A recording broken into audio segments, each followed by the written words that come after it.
నీకంత సమయం లేకుండా ఎందుకు పోయింది? ఆత్మవంచన లేదని చెప్తే. లేకపోవడం ఏం లేదు. న్యూస్ పేపర్ చదవడానికి టైం ఉందా? 30 ఛానల్స్ తిప్పి న్యూస్ బులెటిన్స్ చూడడానికి టైం ఉందా? 2.5 గంటల సినిమా చప్పున 2 రోజుల కోటి చూడడానికి టైం ఉందా? అక్కర్లేని విషయాలన్నీ మాట్లాడడానికి గంటల గంటల టైం ఉందా? 15 నిమిషాలు పరమేశ్వరుడి దగ్గర మనసు పెట్టడానికి టైం లేదా? ఎవరికి నువ్వు ఈ సాకు చెప్పి నిన్ను నువ్వు పాడు చేసుకుంటావు? అది శంకర భగవత్పాదుల ఆర్తి. కోటేశ్వరరావు అంటున్నాడు అనుకోకండి, శంకరుల ఆర్తి. కాబట్టి ఆయన అంటారు యవ్వనం చాలా త్వరగా వెళ్ళిపోతుంది. నీటి బొట్టు ఎప్పుడు జారిపోతుందో తెలియదు. తామరాకు మించి ఇలా పడుతుంది, గాలేస్తే చటుక్కుని జారిపోతుంది. రెండవది ధనం. భజగోవిందం చేస్తూ శంకరులు అంటారు ఒక చోట, మాకురు ధన జన యవ్వన గర్వం హరతి నిమేషత్కాల సర్వం మాయామయమిదమఖిలం హిత్వా బ్రహ్మపదం త్వం ప్రవిశ విదిత్వా అంటారు. ధనము కూడా అంతే. తల్లి గర్భము నుండి ధనము తేడెవ్వడు వెళ్ళిపోయడినాడు వెంటరాదు, లక్షాధికారైన లవణమన్నమె కాని మిరుగు బంగారంబు మింగబోడు, విత్తమర్జన చేసి విర్రవీగుటె కాని కూడపెట్టిన సొమ్ము కుడువలీడు, పొందుగా మరుగైన భూమి లోపల పెట్టి దాన ధర్మము లేక దాచి దాచి తుదకు దొంగలకిత్తురో దొరలకవును, తేనెజుంటీ గలియవా తెరువరులకు భూషణ వికాస శ్రీధర్మ పురనివాస దుష్ట సంహార నరసింహ దురిత దూర అంటారు. ధనార్జన చెయ్యవద్దు అని శంకరులు కూడా చెప్పలేదు. ఆయన చెప్పింది ఒకటే చెప్పారు. ఎప్పుడు చెప్పినా మూఢా జహీహి ధనాగమ తృష్ణ.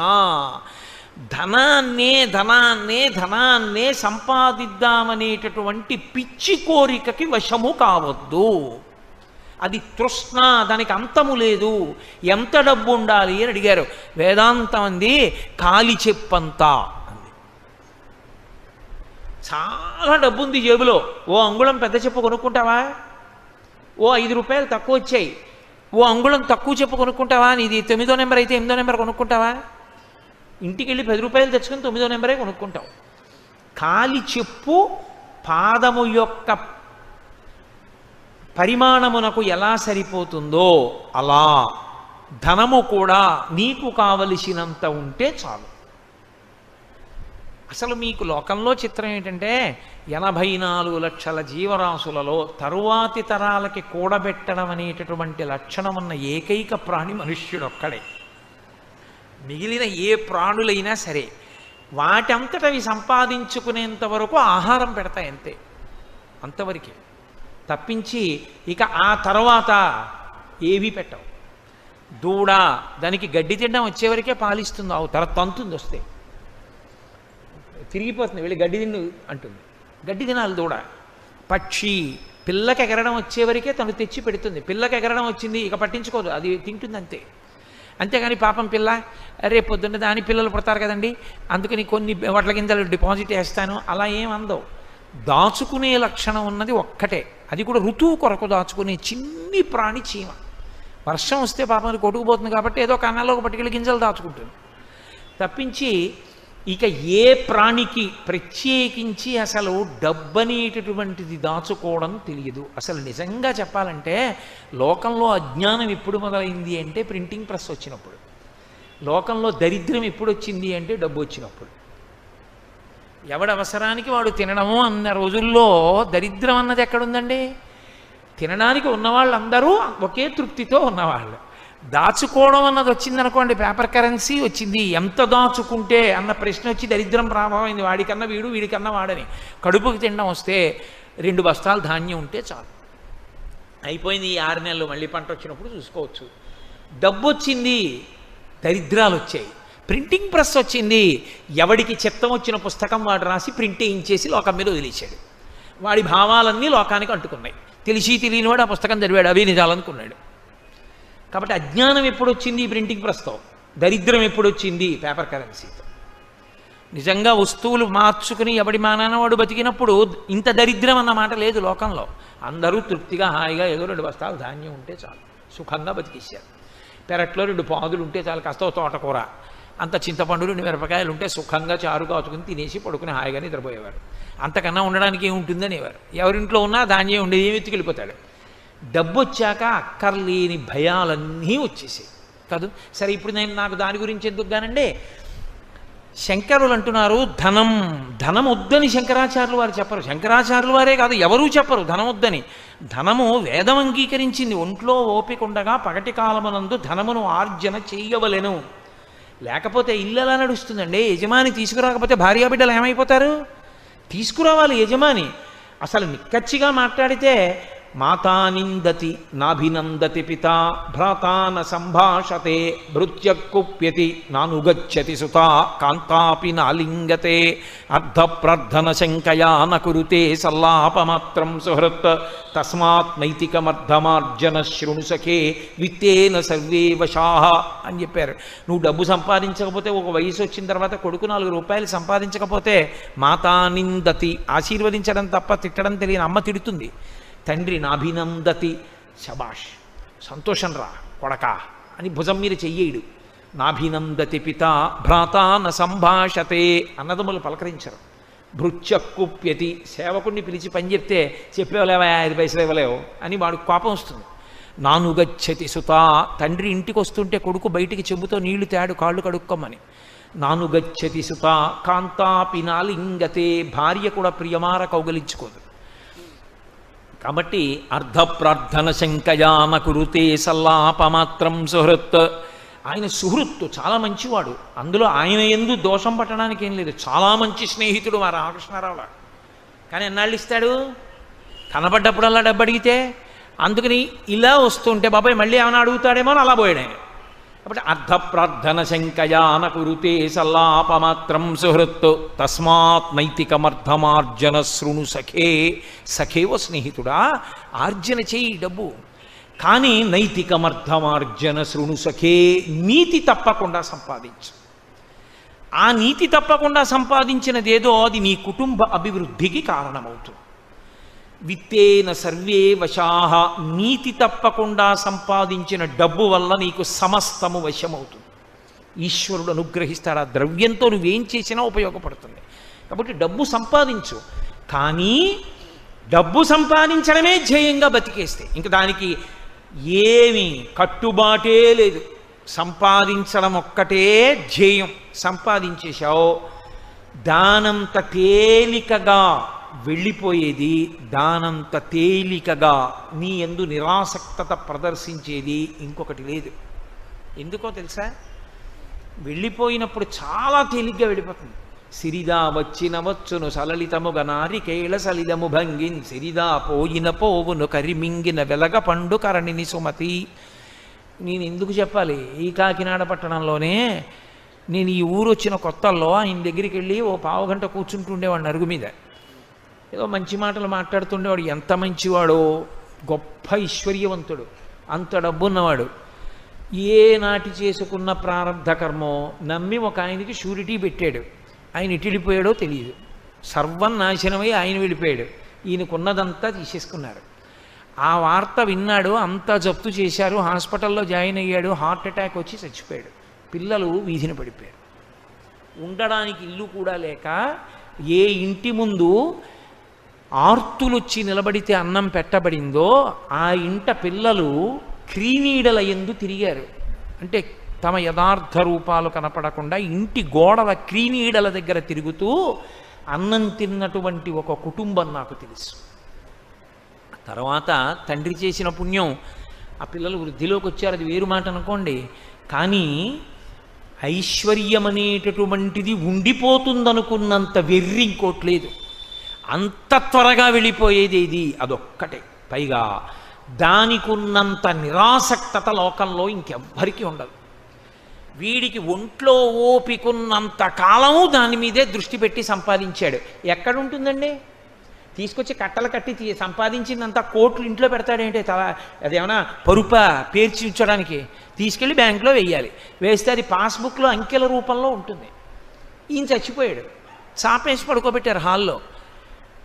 బ్యాంకులోంచి ఒక్క కట్ట పైకి దూకి, అరే ఎంత జీవితం, ఎంత కష్టపడి సంపాదించావురా మమ్మల్ని అని బీరువాలోంచి ఓ రూపాయి కానీ, ఆయన పరుసులోంచే ఒక 10 రూపాయల కాగితం కానీ దూకుతుందా పైకి? అది ఎవడు తీసినా, ఎవడు చేత్తో పట్టుకుంటే వాడిది. అంత తొందరగా జారిపోయేది లోకంలో ఇంకోటి లేదు. అందుకే శంకరులు తోట అంటారు, కింవానీన ధనేన వాజికరిభిప్రాప్తేన రాజ్యేన కిం కిం వా పుత్ర కళత్రమిత్ర పశుభిర్దేహేన గేహేన కిం జ్ఞాతైతక్షణభంగురం సపతిరో త్యాజ్యం మనోదూరతః స్వాత్మార్థం గురువాక్యతో భజ భజ శ్రీపార్వతీ వల్లభం. ఆయనకేం కోపంతో కాదు ఆయన చెప్పింది, హద్దు ఎరిగి ప్రవర్తిస్తే జీవుడు ఉద్ధరింపబడతాడని. అది పాపం ఆయన తాపత్రయం, అంతేగాని ఆయన మన అందరినీ నిందించడం ఆయన లక్ష్యం కాదు. ఆయన సంపాదించవద్దని ఏం చెప్పలేదు శంకరాచార్యులు వారు.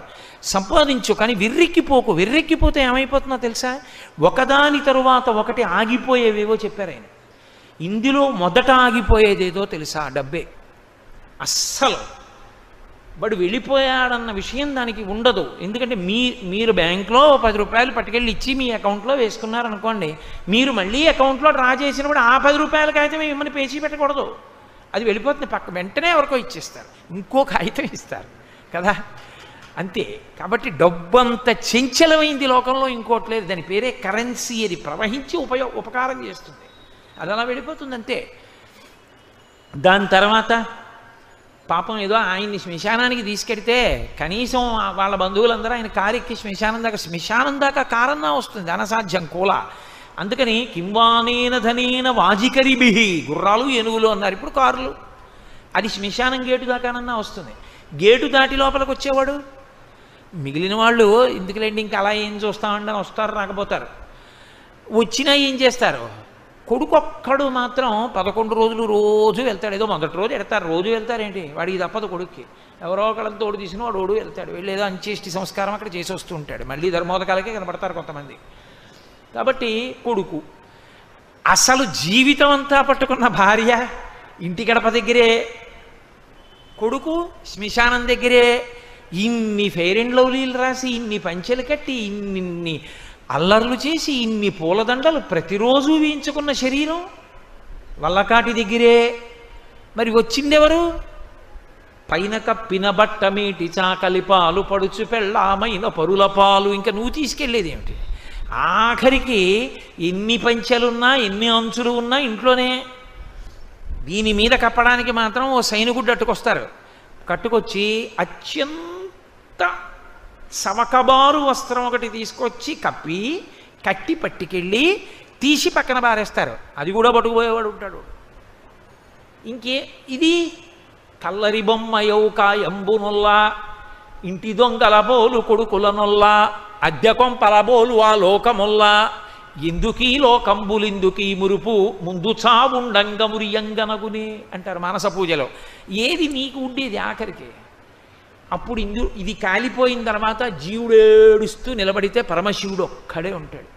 ఎవడు లేక ఎడిచేవాళ్ళు ఉన్నారని ఆయన ఒక్కడే రుద్రభూమిలో కూర్చున్నాడు ఓదార్చడానికి. నేను ఉన్నాను లేరా అంటాడు. అప్పుడు అని రే నువ్వు ఉన్నప్పుడు ఎప్పుడైనా శరీరం ఇచ్చినప్పుడు నన్ను ఒక్కసారి గుళ్ళోకి వచ్చి అభిషేకం చేస్తే ఎంత బాగుపడిపోదురా, ఎంత అల్లరిపడిపోయావు. చెంబుడు నీళ్లు పోయలేదు కదరా నా మీద, పోసి ఉంటే ఎంత అదృష్టవంతుడు అయిపోదురా. పోన్లే, నెక్స్ట్ టైం బెటర్ లక్, పంపించేస్తాడు. మళ్ళీ మనుష్య జన్మ వస్తుందని నమ్మకం ఉంటుంది ఏమిటి? కనుక శంకర భగవత్పాదుల ఆర్తిని మీరు గమనించండి. ఆయన నిందించడం ఆయన ఉద్దేశ్యం కాదు. కాబట్టి ధనము సంపాదించి వద్దని నేను చెప్పట్లేదు, సంపాదించి నీ జీవుని అభ్యున్నత కొరకు కొంత ఖర్చు పెట్టుకో. అక్షయతృతీయ వచ్చింది, కూజ కూడా కొనకుండా మానేకు. ఆ కూజ అందులో నీళ్లు నిన్ను రేపొద్దున రక్షిస్తాయి. కాబట్టి ఓ కూజ దానం చేసుకో, ఓ పంచల్ చాపు దానం చేయి. ఒంట్లో ఓపిక ఉంది కాబట్టి కాస్త గంధం తీ. పరమేశ్వరుడికో ఎవరో పెద్దలకో కాస్త గంధం అలదు నీ చేత్తో. ఓ పుష్పహారం కొని వాళ్ళ మెళ్ళో వేయి. ఒక్క గొడుగు కొని వాళ్ళకి గొడుగు పట్టు. ఉత్తర జన్మల్లో నీకు ఎప్పుడు నీడ దొరుకుతుంది. నువ్వు ఎప్పుడు తప్తమైపోవలసిన స్థితి నీకు రాదు. హాయిగా చల్లగా కూర్చోగలుగుతావు. ఒక్కసారి గొడుగు పడితే అక్షయమై పట్టుకుంటుంది నిన్ను. ఒక్క చెప్పులు జతి కాళ్ళు మాడిపోతూ పరుగులెత్తవలసిన అవసరం నీకుండదు. హాయిగా ఎండలో నిలబడినా కాళ్ళు కాలకుండా నిలబడేటట్టుగా రక్షింపబడతావు. కాబట్టి పరమేశ్వరుడు నీకున్న దానిలో చేసి తరించు తప్ప దాచేస్తే ఏమొచ్చింది? అలాగని దాచద్దు, పిల్లలకి ఇవ్వద్దని శాస్త్రం చెప్పలేదు. కొంతైనా నీ జీవుడి కొరకు కూడా ఖర్చు పెట్టుకో. అందరితో పాటు ఇంకోండి కూడా లెక్కలో వేసుకో. నా జీవుడు కూడా వాడు ఉన్నాడు, వాణ్ణి ఉద్ధరించాలిగా. పిల్లలకి అన్నం పెట్టాను, పిల్లల్ని చదివించాను, పిల్లలు పెద్దవాళ్ళు అయ్యారు, పెళ్ళిళ్ళు చేశాను, వాళ్ళను ఉద్ధరించినట్టే ఇంకోడు కూడా ఉన్నాడు, వాడు ఇంట్లో ఉండడు, ఇక్కడే ఉంటాడు. వాడికి ఏదో చెయ్యాలిగా, మరి వాడికి ఉద్ధరణ కొరకు. వీళ్ళు పెద్దవాళ్ళు అయిపోతారు, ఒక్కసారి ఇందులోంచి వీడు బయటకు వస్తే వాళ్ళకి దీనికి సంబంధాలు తెగిపోయాయి. మరి వీడి కోసం వీడు మళ్ళీ ఇంకో శరీరంలోకి వెళ్ళినప్పుడు పట్టుకెళ్ళడానికి కొంత పుణ్యం నేను సర్దాలి కదా, అది వాడి కొరకు కూడా కొంచెం చెయ్యి. ఎక్కడో అక్కడ తెచ్చి వాళ్ళకి పెడుతున్నావా? ఉన్న దాంట్లోనే నిన్ను కోట్లే ఖర్చు పెట్టని చెప్పలేదు శాస్త్రం. పావలా కాసు ఖర్చు పెట్టావు, ఖర్చు పెట్టలేవా? బెంగ పెట్టుకోకు. అలా వెళ్ళిపోతున్న వాడికి కాసిన మంచినీళ్ళు అవి కూడా ఇవ్వలేవా? బెంగ పెట్టుకోకు. పెద్దలకి కాళ్ళు పట్టు, అది కూడా చేయవా? పెద్ద ఆయనకి కుర్చీ ఇచ్చి నువ్వు కింద కూర్చో, అది కూడా చేయవా? పోనీ ప్రసాదం కళ్ళకద్దుకుని నోట్లో వేసుకో. ప్రసాదం కళ్ళకద్దుకుని నోట్లో వేసుకోవడానికి కూడా నీకు అభ్యంతరాలు ఉంటే నిన్ను రక్షించేవాడు ఇంకా లోకంలో ఉండడు. కాబట్టి ప్రసాదం కళ్ళకద్దుకుని నోట్లో వేసుకో. ఒంట్లో ఓపిక ఉందా? ఓ పల్లకి పట్టుకో, ఏదో ఒకటి చెయ్యి. నీకున్నది ఏదో ఒకటి ఈశ్వరార్పణము చెయ్యి. అది చెయ్యలేదు, అందరూ బాగుంటారు, దాచినవన్నీ తీసుకుంటారు, నీ జీవుడు దరిద్రుడవుతాడు. అప్పుడు ఏం చేస్తావు? అప్పుడు ఏం చేయడానికి ఉండదు ఓసారి జారిపోయాక. కాబట్టి చేసుకో, ధనమును ఉపయోగించు, లేకపోతే ఆ ధనము నీతో వచ్చేది కాదు, చించలము ఆగిపోతుంది. జన్మజన్మాంతరములు నీ వెంట వచ్చేది కాదు. ఇంకా కొడుకు సత్పురుషుడైతే నిన్ను ఉద్ధరించగలడు. కొడుకు గొప్ప సత్పురుషుడు అనుకోండి, మహానుభావుడు కొడుకు అనుకోండి, కొడుకో మనవడో మునిమనవడో 3 తరాలు కదా ఉంచుతారు తద్దినం పెట్టడానికి. ఒక మహానుభావుడు నీ వంశంలో పుట్టాడు, పరమభాగవతోత్తముడు. అటువంటి వాడు పుట్టి పరమేశ్వరుణ్ణి విశేషమైన భక్తితో బతికున్నన్నాళ్ళు ఆరాధన చేశాడు, ఆయన్ని నమ్ముకుని బతికాడు. అలాంటి వాడు నీ వంశంలో 3 తరాల్లో పుట్టాడు కాబట్టి నిన్ను విడుదల చేస్తాడు. ఆ కొడుక్కి నువ్వు ఇదే నేర్పితే, అందుకే ధర్మం చేసేటప్పుడు కొడుకుని పక్కన పెట్టుకోమంటారు. నువ్వు వాడికి నేర్పింది లేదు, అసలు నువ్వు వాడికి ఉపనయనమే చేయలేదు. లోకంలో నువ్వు తినేయడానికి ఖర్చు పెట్టడానికి డబ్బు బాగుంది, కొడుక్కి ఉపనయనం ఇప్పుడు ఎందుకండి? వాడికి పెళ్లికి ముందు ఉపనయనం, వాడికి పెళ్లికి ముందు ఉపనయనం, ఉత్తరాయణం లేకపోతే దక్షిణాయనంలో ఉపనయనం. ఇలా ఉపనయనం చేసుకుని మర్నాడు వాడికి పెళ్ళి. ఇంకా వాడు ఎప్పుడు చేస్తాడు సంధ్యావందనం గాయత్రి? నువ్వే పాడు చేసేసింది. కాబట్టి వాడికి యజ్ఞోపవీతం మీద కూడా నమ్మకమే ఉండదు. ఇది ఎప్పుడు కట్టి కుడిపేస్తుంది, శరీరం అంటూ పడిపోతుందిగా. అప్పుడు వాడేం చేస్తాడు నీకు? నువ్వే పాడు చేసింది, వాడు కాదు. నువ్వు వాడికి నేర్పలేదు, కొడుకుని దగ్గర పెట్టుకొని కొడుకు ఇలా బతకాలని నువ్వు నేర్పలేదు కొడుక్కి. నువ్వు సంపాదనలో తిరిగావు, వాడికి అదే మప్పావు. నువ్వు పట్రా, సంపాదించు, బ్యాంకులో వెయ్యి, కూడబెట్టు, అదొక్కటే మప్పావు. దానికి వాడు అలవాటు పడిపోయాడు. వాడు రేపేం చేస్తాడు? వాడికి చేయడానికి పాపం వాడికి ఏం తెలుసు? వాడిని అనడానికి ఏం లేదు, వాడికి ఏం తెలుసు అని చేస్తాడు. వాడికి ఏం తెలియదు. అది బాగా వ్యగ్రత పొందిందనుకోండి, ఇప్పుడు ఎక్కడ కుదురుతుందని, కానీ మీరు చేసేయండి 11వ రోజుకి వస్తానంటాడు. నేను ఎన్నో కుటుంబాల్లో చూశాను. కాబట్టి ధనం అంత వ్యామోహం పెట్టుకోక, అది నీ వెంట వచ్చేసేదేం కాదు. ఇక్కడ ఉన్నప్పుడైనా జారిపోతుంది, శరీరం విడిచిపెట్టాకైనా రాకుండా పోతుంది. వచ్చేదేది ఆ ధనాన్ని మారిస్తే వస్తుంది, పుణ్యధనంగా మారిస్తే వస్తుంది. ఒక్క కూజ కొన్నావు, ఒక్క కూజ జన్మాంతరంలో, ఒక్క అక్షయ తృతీయ నాడు ఇచ్చావు, అది అక్షయమై నీ జీవుడు ఎన్ని శరీరాల్లో ఉన్నా అది పనికొచ్చింది. ధనమును పుణ్యధనంగా మార్చడం నేర్చుకో. ఎప్పుడో అప్పుడు మళ్ళీ నువ్వు తరించడానికి అది మార్గం అవుతుంది. ఇది శంకర భగవత్పాదుల యొక్క ఆవేదన. ఆయన ఆవేదన దిద్దడమే కానీ ఆయన ఆవేదన నింద చేయడమో, నువ్వు పాడైపోతున్నావనడమో, ఖండించడమో కాదు. శంకరులకున్నంత సాత్వికమైన వాక్కు నాకుంటే ఇంత కఠినంగా కూడా మాట్లాడేవాడిని కాదు. శంకరులైతే ఇంకా చాలా ప్రేమగా మాట్లాడతారు. నాకు అంత ప్రేమగా మాట్లాడడం రాదు కాబట్టి నా వాక్కు ఎందుకు కొంత వ్యగ్రత కనపడుతోందేమో నేను మాట్లాడుతున్నప్పుడు. కాబట్టి అది ఆర్తి, ఒక తండ్రికి ఉన్నంత ఆర్తి, అంతకన్నా గొప్ప ఆర్తి శంకరాచార్యుల వారిది. లేకపోతే ఎందుకంటే ఆయనకి ప్రశ్నోత్తర రత్నమాలిక, ఆయన తరించలేరా? అపరశివావతారం అది. ఆయనకి ఎందుకు మన గురించి ఇంత తాపత్రయం? అరే వాళ్ళు ఏమైపోతారు మరి నేను చెప్పకపోతే?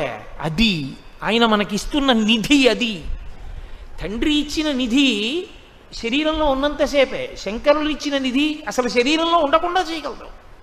అంత గొప్ప నిధిని ఆయన ఇస్తున్నారు. కాబట్టి ధనం జాగ్రత్త సుమ, అది నళినీదళగత జలవత తరళం. ధనం ఒకటి. ఎక్కడ అత్యాశతో నిలబడిపోయి జన్మని పాడు చేసుకుంటాడో అక్కడక్కడ శంకరాచార్యులు వారు దాని యందు ఉన్నటువంటి అత్యంత చాంచల్యమైనటువంటి స్థితిని చెప్పి వ్యామోహం పెరిగిపోకుండా జాగ్రత్త పడడాన్ని నేర్పుతున్నారు. కాబట్టి మహానుభావుడు తులసీదాస్ గారు రామాయణం చెప్తుండేవారు. చెప్తుంటే ప్రతిరోజు గుర్రం మీద వెళ్ళిపోతుండేవాడు జమీందారు కాశీపట్టణంలో. చూసి నవ్వేవాడు గుర్రం ఆపి. తులసీదాస్ గారు వచ్చి కూర్చోండి అన్నగారు. అంటే ఆయన నీకు పనా పాడా, నీలా పని లేని వాళ్ళని కొంతమందిని చేరేస్తావు, వాళ్ళకి రామాయణం అంటావు, వాళ్ళు వింటూ ఉంటారు. నాకెందుకు జమీందారుని, ఆ గంట ఉంటే ఇంకో 1000 రూపాయలు సంపాదిస్తానని నవ్వుతూ వెళ్ళిపోయేవాడు. అలా వెళ్ళిపోయిన జమీందారింటికి తులసీదాస్ గారు వెళ్ళారు. వెళ్ళి అయ్యా నాకు మీ ఇంటికి వచ్చి రామాయణం చెప్తా, మీరు వచ్చి కూర్చోవద్దు, మీకు ఎప్పుడు ఖాళీ, మీరు ద్రవ్యార్జన చెయ్యకుండా ఎప్పుడు ఉంటారు, అప్పుడే వచ్చి చెప్తా, 10 నిమిషాలైనా పర్వాలేదు, పావు గంట అయినా పర్వాలేదు. అంటే తాపత్రయం శంకరాచార్యుల వారిలా.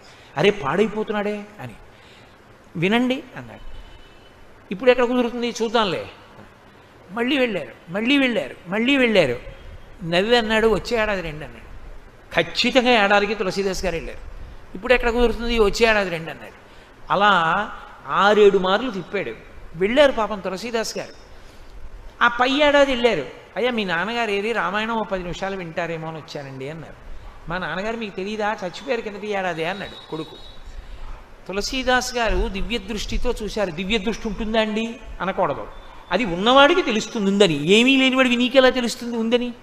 సాధన చేయి నీకు తెలుస్తుంది ఉందని. అన్నం తింటే తెలుస్తుంది, ఆకలి తీరుతుందని. తపస్సు చేస్తే దివ్య దృష్టి ఉంటుంది. అంతేగాని వాడికి ఉంటే నువ్వు చేయకుండా అది ఉంటుందా అండి అంటే ఉంటుంది. నువ్వు చేయి తెలుస్తుంది నీకు. కాబట్టి దివ్య దృష్టితో చూశారు. ఎక్కడున్నాడో తెలుసా?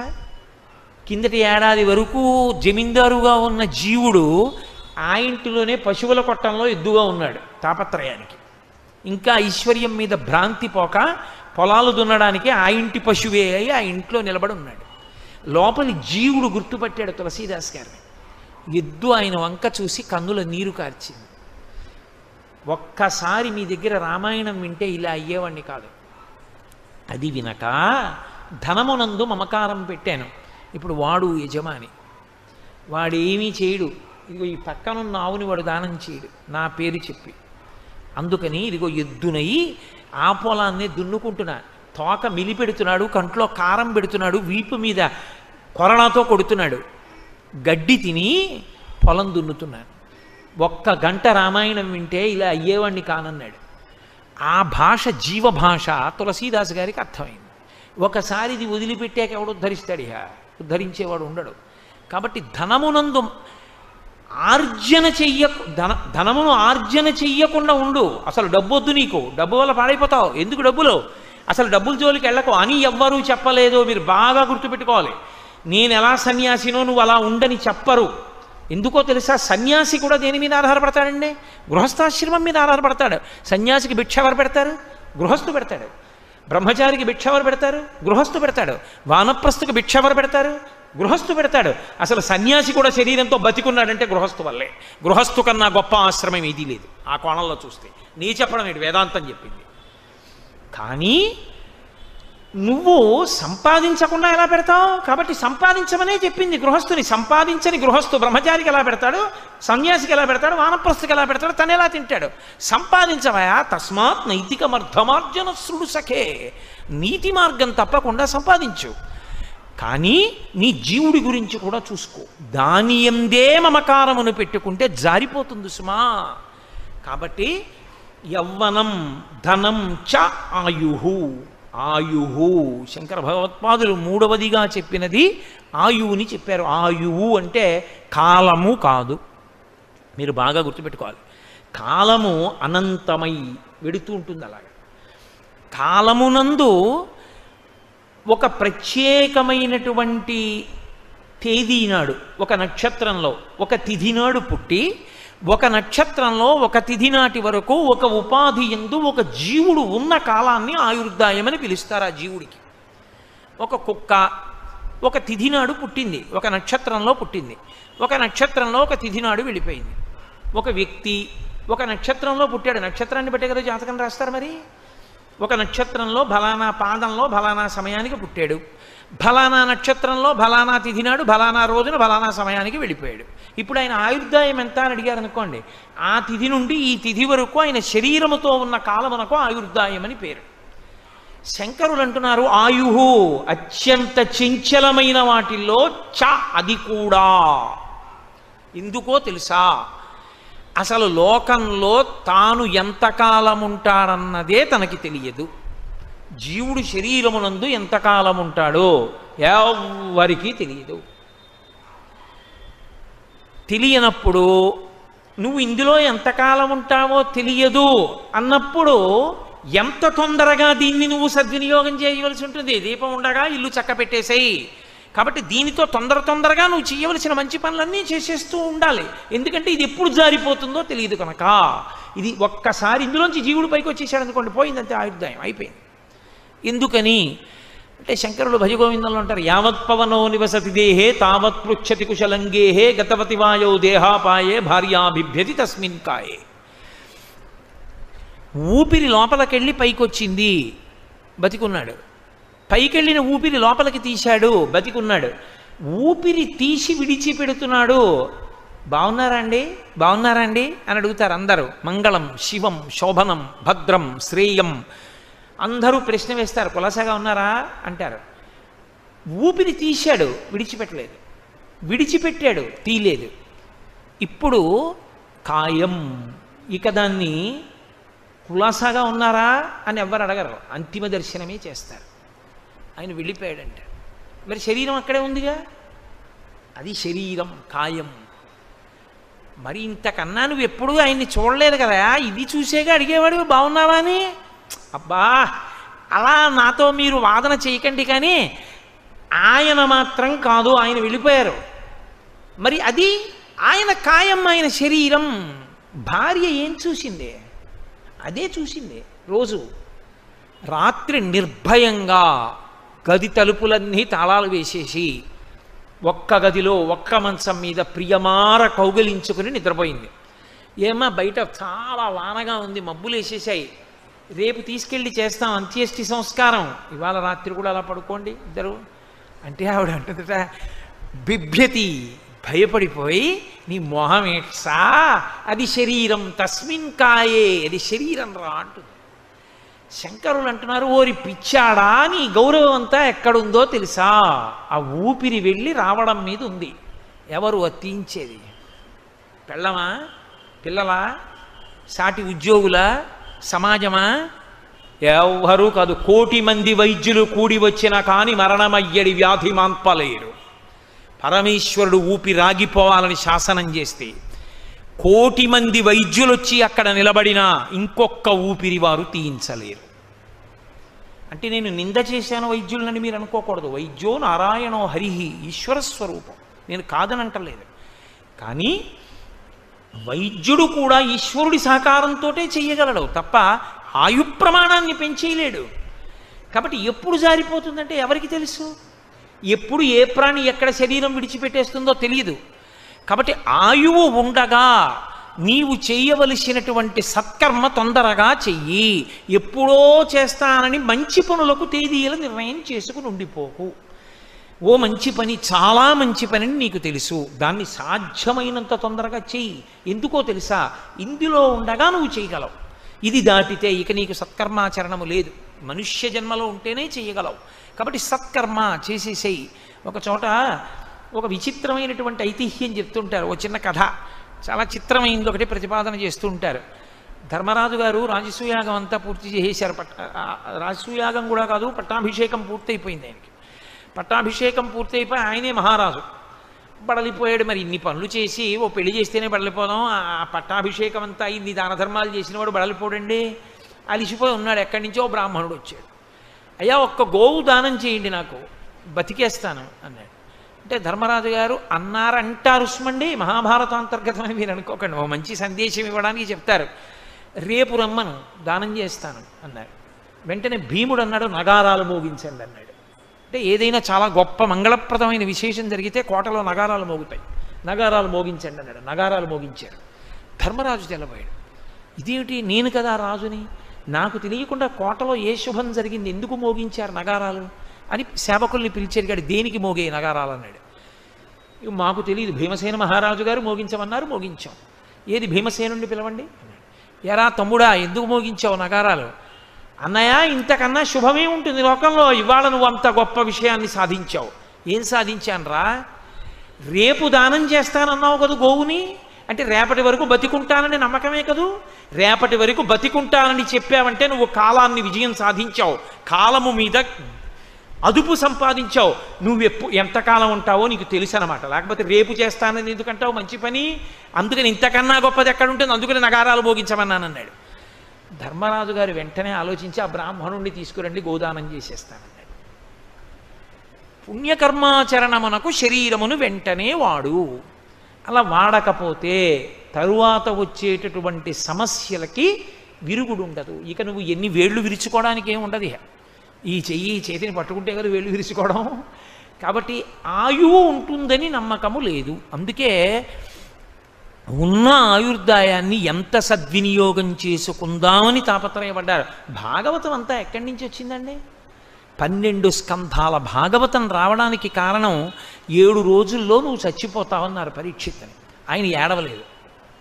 అయ్యి బాబాయ్ చచ్చిపోతాను, ఈ రాజ్యం ఏమైపోతుందని ఆయన ఏమనలేదు. అన్నీ విడిచిపెట్టి గంగ ఒడ్డున కూర్చున్నాడు.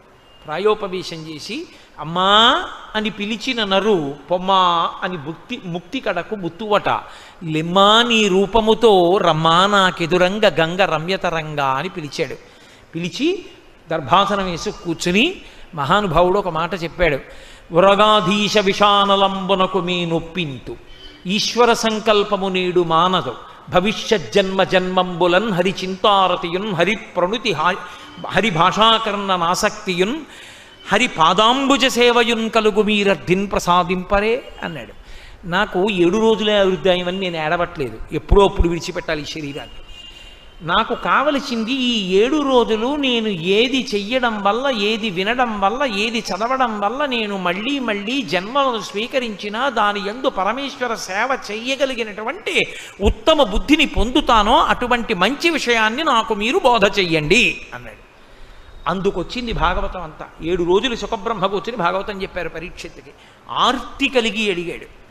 కాబట్టి ఒక్క మంచి ప్రశ్న, ఉన్న ఆయుర్దాయమును చక్కబెట్టుకొనుట, ధర్మము కొరకు ఈశ్వరుని కొరకు నిలబడగలుగుట, అది నిన్ను ఉద్ధరణ వైపుకి తిప్పుతుంది. కాబట్టి ఏదో ఒక్కటి పట్టుకోవడం ప్రయత్నం చెయ్యి, లేకపోతే ఆయువు జారిపోతుంది. ఇప్పుడు ఎందుకంటే అవన్నీ రిటైర్ అయిపోయిన తర్వాత అంటావా? దంతంబుల్ పడనప్పుడే, తనువు ఎందారూఢియున్నప్పుడే, కాంతాసంఘము రోయనప్పుడే, జరాక్రాంతంబు కానప్పుడే, వింతల్ మేన చెరించునప్పుడే, కురుల్ వెల్వెల్ల కానప్పుడే, చింతింపన్వల మీ పదంబుజములన్ శ్రీకాళహస్తీశ్వర. ఇవాళ పొద్దున్న మంచి అధికార పదవిలో ఉండి వెలిగిపోతూ ఏదో అక్కడికి వెళ్ళి కార్యక్రమాన్ని చక్క పెడదామని బయలుదేరి వెళ్ళిపోతున్నటువంటి వ్యక్తి కొన్ని రోజుల పాటు శరీరం ఎక్కడో ప్రేతమై పడిపోతే తెలియనటువంటి స్థితిలో పడిపోయినటువంటి సంఘటనలు తెల్లవారి లేస్తే మనం చదువుతున్నాం. ఆయుర్దాయం తనది అయిపోతోందని, తాను ఇంక ఉండనని, తాను వెళ్ళిపోతున్నానని ఆయనకి తెలుసా? తెలిస్తే ఎక్కడికో పెడతాడా? ఏ పుణ్యకర్మాచరణమో చేసుకోడా? ఆయుర్దాయమంత చించలం ఇంకొకటి లేదు. నిత్యమా జీవితము నీటిపై బుగ్గ. నీటి మీద బుడగ ఎంతసేపు ఉంటుంది ఎవరికి తెలుసు? అబ్బా ఎంత రంగో అనేటప్పటికి చిటుక్కుని పేలిపోతుంది. శరీరము ఆయుర్దాయము కూడా అంతే. ఎప్పుడు అంతమవుతుంది తెలుసున్నది పరమేశ్వరుడికి ఒక్కడికే. ఇక్కడ గంట మోగుతూనే ఉంటుంది ఎప్పుడు, lub dub lub dub lub dub అని. పరమేశ్వరుడు దర్శనమిస్తున్నాడు. గుర్తేమిటి? గుడి తీసి ఉందని గుర్తేమి? గంట మోగుతూ ఉంటుంది, గంటలు మోగుతున్నాయి, ఈశ్వర దర్శనం అవుతోంది. ఇక్కడ పరమేశ్వరుడు కూర్చునున్నాడు. నీవారస్సూకవత్తన్వీ పీతాభాస్వత్యనూపమా, ఇక్కడ ఉన్నాడు. ఆయన పని ఏమిటి అంటూ ఉంటాడు. లబ్ అనచ్చా డబ్బని, లబ్ అనచ్చా డబ్. ఎప్పుడో ఆయన లెక్క పెడతాడు, చిత్రంగా కూర్చుని గుప్తంగా లెక్క పెడతాడు శ్వాసలు. ఇంకా నేను ఇక్కడ ఉండక్కర్లేదనుకుంటాడు. అయిపోయింది. వెంటనే ఉత్తరీయం తీసి మీదేసుకుని బయటికి వెళ్ళిపోతాడు. లబ్ తర్వాత డబ్బు అనలేదు, గంట అయిపోయింది అంతే. శివం శవం అయిపోయింది. కాబట్టి ఆయుర్దాయము అంత చటుక్కున పూర్తవుతుంది, అంత చమత్కారంగా వెళ్ళిపోతారు. కాబట్టి ఎట్నుంచి వెళ్ళాడు ఎవ్వరికీ తెలియదు. ఇంట్లో ఉన్న వాళ్ళు ఎట్నుంచి వెళ్ళాడో తెలుసు, ఆఫీస్కి వెళ్తే ఎట్నుంచి వెళ్తాడో ఏ ద్వారం నుంచి బయటికి వెళ్తాడో తెలుసు. దాని తమాషా కాలిపోను ఇందులోంచి వెళ్ళినప్పుడు ఎట్నుంచి వెళ్ళాడో చుట్టూ ఉన్న వాళ్ళకు కూడా తెలియదు, అంత చమత్కారంగా వెళ్ళిపోతాడు. కాబట్టి చాలామంది వెళ్ళిపోయారు, నేను ఒక్కడిని వెళ్ళన్నాను అనుకోకు సుమా. వేదాంతాన్ని వేదాంతంగా సత్యంగా స్వీకరించు. నేను ఒక మాట చెప్తే చాలా కఠినంగా మీకు అనిపిస్తుంది, కానీ నేను ఒక్క యథార్థం మీతో మనవి చేస్తాను, ఆలోచించేయండి. నేనేమి ఇప్పుడు అది వెంటనే మీరు అంగీకరించాలని కానీ మిమ్మల్ని ఒత్తిడి చేయడం కానీ నా ఉద్దేశ్యం కాదు. ఖచ్చితంగా నేను చెప్పే మాట కఠినంగానే ఉంటుంది, కానీ దానంత కరదీపిక మనిషి జీవితాన్ని చక్కబరుచుకోవడానికి ఇంకొకటి లేదు. నువ్వు దీన్ని విడిచిపెడతావా అంటే పెంకితనంగా నే చచ్చిపోనండి అన్నవాడికి నేనేం చెప్పలేను. పక్కింట్లో దొంగలు పడ్డారు, నీ ఇంటికి తాళాలు ఇస్తున్నావు. నాన్నగారు వెళ్ళిపోయారు, తద్దినం పెట్టావు. తాతగారు వెళ్ళిపోయారు, తద్దినం పెట్టావు. అమ్మ వెళ్ళిపోయింది, తద్దినం పెట్టావు.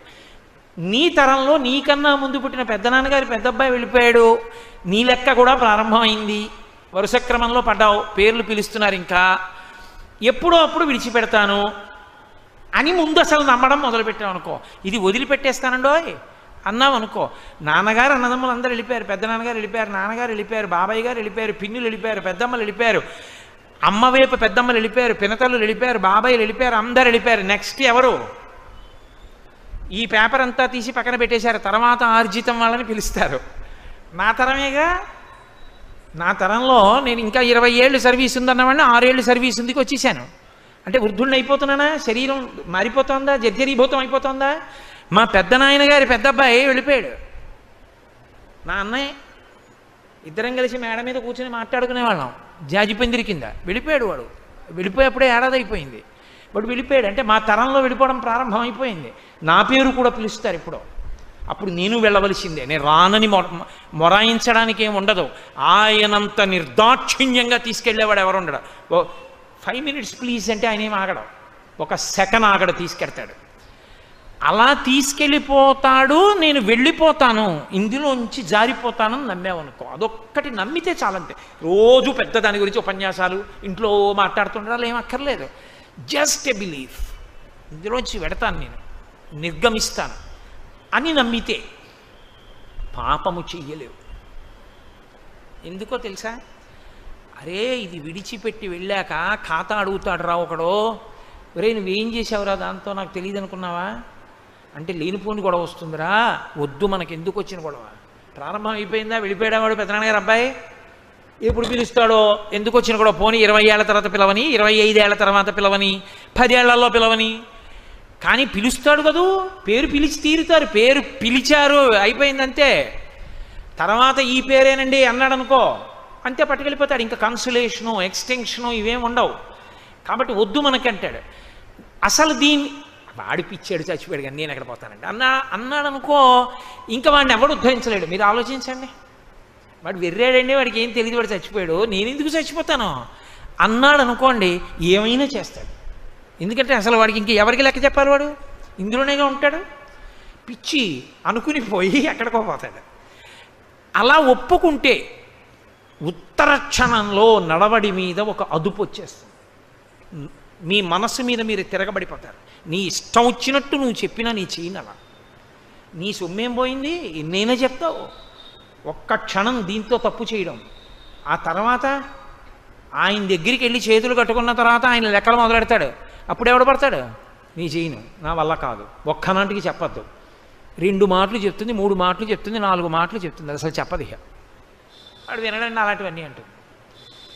ఆ అదుపు నీకు రావాలంటే మనసు మీద శంకర భగవత్పాదుల యొక్క ప్రశ్నోత్తర రత్నమాలికలో ఆయన చెప్పిన మాట జీర్ణం కావాలి. అది శంకరాచార్యుల వారి తాపత్రయం. అందుకు ఆయుహు సద్వినియోగం చేసుకున్న వాళ్ళు ఖట్వాంగుడు అని ఒక రాజు. ఆయన్ని దేవతలు పిలిచారయ్యా, మేము యుద్ధం చేసి రాక్షస సంహారం చేయలేకపోతున్నాం, కాబట్టి నువ్వు రా, వచ్చి మాకు సహాయం చేయి అన్నారు. ఆయన వెళ్ళి దేవతల తరపున పోరాటం చేసి రాక్షస సంహారం అంతా చేసి దేవతల దగ్గరికి వెళ్ళాడు. వాళ్ళందరూ ఈయన మెళ్ళలో పూలమాలలు వేస్తున్నారు సత్కారం చేసి. ఇవన్నీ చేతురుగానే లేండి, కానీ పెద్ద విశేషం కాదు. మనుష్యలోకమునందు ఎవడు ఎంతకాలం ఉంటాడో తెలియదు ఎవ్వడికి. నాకు మీరు ఒక్క ఉపకారం చేయండి, నేను ఎంతకాలం ఉంటాను ఈ శరీరంలో అని అడిగాడు. వాళ్ళు అన్నారు, ఏమనుకోకు 2 గడియలు ఉందన్నారు. ఏమనుకోవడం ఎందుకు, ఎప్పుడో అప్పుడు 2 గడియలు వింటాంగా, కాబట్టి నాకేం బెంగలేదు. విమానం ఇది అన్నాడు. ఎక్కి ఇంటికి వచ్చేసాడు.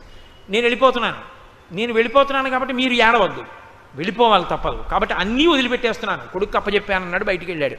గోవిందా గోవిందా గోవిందా గోవిందా గోవిందా గోవిందా అంటూ గోవిందుని యందు మనసు పెట్టి గోవిందనామని చెప్పాడు. మోక్షానికి వెళ్ళిపోయాడు. 2 గడియల ఆయుర్దాయం ఉన్న ఖట్వాంగుడు చక్కదిద్దుకుని ఈశ్వరుణ్ణి చేరిపోయాడు. కాబట్టి చంచలమైన ఆయుర్దాయమునందు ఉన్న ఈ ఉపాధిని చక్కబెట్టుకో, జాగ్రత్త పడు. అందుకే వేదాంతంలో ఎప్పుడూ ఒక ఉదాహరణ చెప్తారు. దీనిలో ఉన్నప్పుడు దీనితో మంచి పని చేద్దాం అనుకున్నప్పుడు ఎప్పుడు ఒకే ఉదాహరణ జ్ఞాపకం తెచ్చుకుంటూ ఉండు అని చెప్తారు.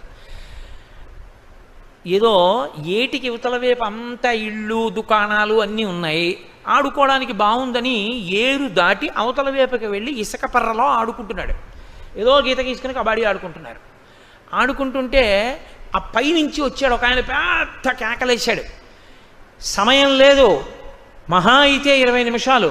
పైనుంచి వరద వచ్చేస్తోంది, పైన వానలు పడ్డాయి, ఆ పైన ఉన్నటువంటి ఆనకట్ట తలుపులు తెరిచేశారు, వరద వచ్చేస్తోంది, ఈ పడవ నిలబడదిక, దీంతో మీరు దాటలేరు, వరద వచ్చేస్తే తొందరగా ఎక్కేసి దాటేయండి అన్నాడు. ఆడుకుందామని వచ్చినటువంటి వాళ్ళు ప్యాంట్లు చొక్కాలు విప్పి అక్కడ పెట్టి దట్టీలు కట్టుకుని ఆడుకుంటున్నారు.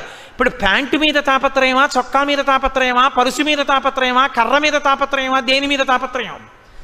దట్టీతో ఉన్నవాడు దట్టీతో పడవెక్కి ముందు దాటేస్తాడు, పైకి చూస్తూ వచ్చేస్తోందేమో వరదని. గబగబా దాటి అవతలకి దూకేసి అమ్మయ్య, ఒరే పరుసు పోతే పోయింది కానీ ఇదిగో వచ్చేసింది చూసా, అమ్మయ్యా ఊళ్ళోకి వచ్చేసాం, యువతల గట్టెక్కేసాం. ఇప్పుడు గట్టెక్కి వరదను చూస్తాడు నిర్భయంగా. పైగా అంటాడు, మహానుభావుడు చెప్పాడు రా, ఆ ఒక్క మాట చెప్పుండకపోతే కొట్టుకుపోతుండ్రా, ఇందులో ఏం అదృష్టం రా, పోతే పోయిందిలే, బట్టలు పోతే పోయాయి, పరుసు పోతే పోయింది, మళ్ళీ సంపాదించుకోవచ్చు, యువతలకు వచ్చేసాం. అదిగో వరద రాకముందు దాటడానికి ఇచ్చిన తెప్ప. ఈ తెప్పని నువ్వు అంత తొందరగా వాడుకుంటూ ఉండాలి. ఏమో ఎప్పుడు వస్తుందో ఎవరికి తెలుసు వరద, చెప్పిన వాడు ఉన్నాడు, చెప్పడానికి శంకరాచార్యులు వారు ఉన్నారు. వస్తుంది వరద, జాగ్రత్త, తెప్ప వాడేసుకో తొందరగా వాడేసుకో. అవసరం ఉన్నా లేకపోయినా ఎక్స్పైరీ డేట్ ఉంటే గబగబా తీసేసి ఆ క్రీమ్ ఒళ్ళంతా రాసేస్తామే, ఆ పాటి ఈ శరీరానికి లేకపోతే అన్యాయం కదండి వాడుకోవడానికి. కాబట్టి అది శంకరాచార్య స్వామి వారి యొక్క తాపత్రయం. కాబట్టి ఏదో ఇంకా రేపు ఎల్లుండి భోగాలు లెక్కలు ఇవి పెట్టుకుని తాపత్రయ పడకరా. ఆయుర్నశ్యతి పశ్యతాం ప్రతిదినం యాతిక్షయం యవ్వనం ప్రత్యాయంతి గతాః పునర్న దివసాః కాలో జగద్భక్షకః లక్ష్మీస్తోయ తరంగ భంగ చపలా విద్యుచ్చలం జీవితం తస్మాన్ మాం శరణాగతిం కరుణయా త్వం రక్ష రక్షాధునా అంటారు. సూర్యభగవానుడికి ఓ కొడుకో కూతురు యమున వెనక్కి రాదు, ముందుకెడుతుంది. కాలము ముందుకెళ్ళిపోతుంది. యముడు ముందుకెళ్ళిపోతున్న కాలంలో ఏ జీవుండి శరీరం నుంచి విడిపించాలో వాడిని నిర్దాక్షిణ్యంగా విడిపించేస్తారు. కాబట్టి సూర్యోదయ సూర్యాస్తమయముల యందు నీ ఆయుర్దాయం అయిపోతోంది. రామకృష్ణ పరమహంస తెల్లవారగానే నేల మీద పడి తలకొట్టుకు ఏడిచేవారు. మేనలుడు అడిగేవాడు, ఎందుకు ఏడుస్తున్నావు మామా అని. ఊరే ఇంకొక రోజు అయిపోయింది రా, కాళీమాత దర్శనం అవ్వలేదు నాకు అనేవారు. అంత ఆర్తి లేకపోయినా పోనీ ఏదో అకస్మాత్తుగా అంత బెంగ పెట్టేసుకోక్కర్లేదు, కానీ కనీసం దీంతో చేయవలసిన వాటి ఎందు కూడా ఒక త్వర, అయ్యో చేద్దాం అనేటటువంటి ఒక సంకల్ప నిష్ట ఏర్పడడం చాలా మంచిది. అంతకన్నా మినహాయింపు ఇచ్చి మాట్లాడేస్తే అది శంకరాచార్యుల వారి స్తోత్ర వైభవాన్ని డైల్యూట్ చేశాడంటారు చూసారా, అలా అంత గంభీరమైన విషయాన్ని నేను పలసన చేసినట్లు అవుతుంది. అందుకని అక్కడ అంత మాట్లాడాలి తప్ప అంతకన్నా కింద పొచ్చిక మాట్లాడాలి.